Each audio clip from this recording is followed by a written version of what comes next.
Magandang gabi, Philippine Air Force. Narito ang magiging lagay at taya ng panahon ngayong gabi ng Miyerkules at sa mga susunod na araw.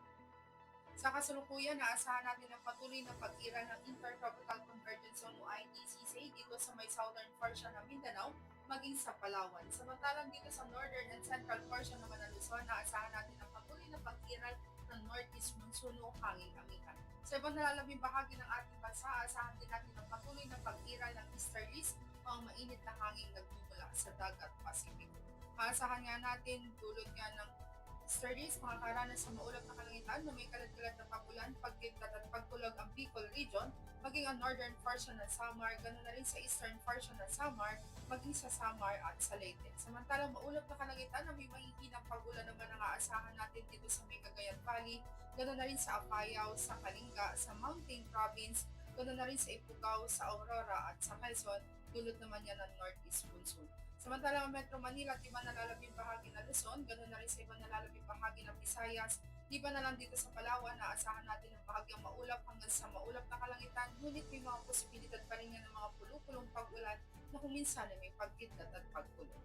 Dito naman sa Palawan, ganoon na rin sa buong Mindanao, particular yan dito sa may Caraga, Davao Region, sa Soc Sargent, ganoon na rin sa Zamboanga Peninsula, maging sa Basilan at Tawi-Tawi, tulad nga ng ITCZ o Intertropical Convergence Zone na asahan natin ang maulap na kalangitan na may kalat-kalat na pag-ulan, pagkitlat at pagkulog. Sa ibang nalalabing bahagi ng Mindanao, asahan naman natin ang bahagyang maulap hanggang sa maulap na kalangitan, ngunit di rin natin inaalis sa mga posibilidad ng mga pulupulong pag-ulan na kung minsan ay may pagkitlat at pagkulog.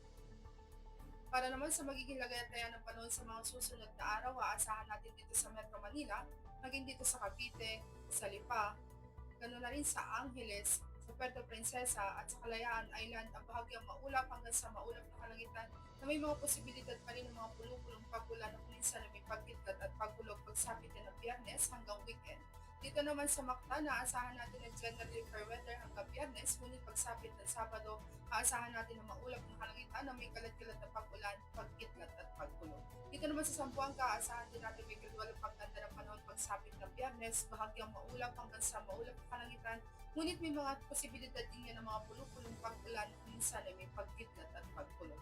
Dito naman sa Davao, aasahan natin ang patuloy na maulap na kalangitan na may kalat-kalat na pag-ulan, pagkitlat at pagkulong sa mga susunod na araw, dulot pa rin niya ng ITCC.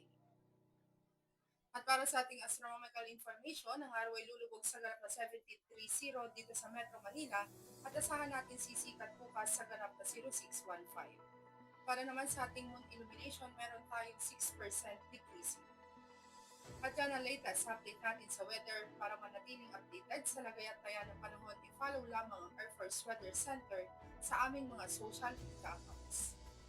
At sa ngalan ng aming commanding officer na si Colonel Alvin Jan Cugador, Philippine Air Force General Staff Corps, I'm Staff Sergeant Jessa C. Cuenca, Weather Broadcaster ng Air Force Weather Center. Muli magandang gabi, Philippine Air Force.